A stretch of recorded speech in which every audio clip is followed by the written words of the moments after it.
آدمی نے حضرت صلی اللہ علیہ وسلم سے پوچھا کہ کون سا اسلام بہتر ہے؟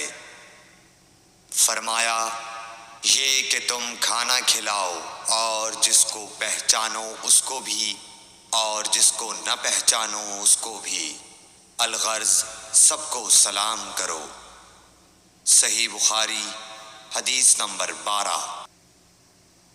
حضور اکرم صلی اللہ علیہ وآلہ وسلم نے فرمایا تم میں سے کوئی شخص ایماندار نہ ہوگا جب تک اپنے بھائی کے لیے وہ نہ چاہے جو اپنے نفس کے لیے چاہتا ہے۔ صحیح بخاری حدیث نمبر 13۔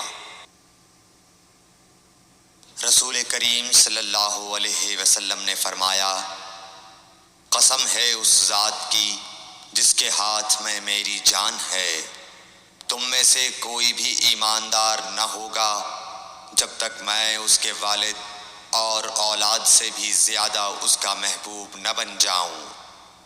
صحیح بخاری حدیث نمبر 14۔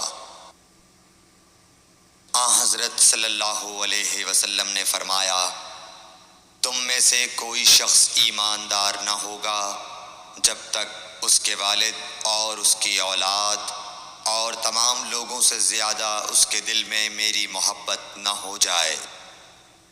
صحیح بخاری حدیث نمبر 15۔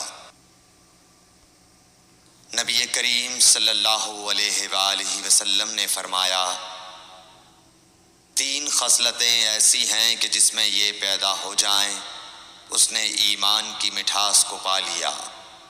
اول یہ کہ اللہ اور اس کا رسول اس کے نزدیک سب سے زیادہ محبوب بن جائیں، دوسرے یہ کہ وہ کسی انسان سے محض اللہ کی رضا کے لیے محبت رکھے، تیسرے یہ کہ وہ کفر میں واپس لوٹنے کو ایسا برا جانے جیسا کہ آگ میں ڈالے جانے کو برا جانتا ہے۔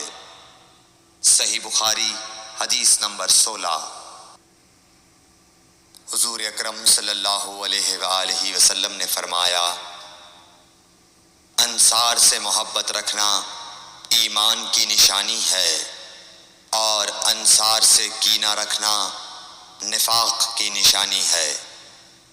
صحیح بخاری حدیث نمبر 17۔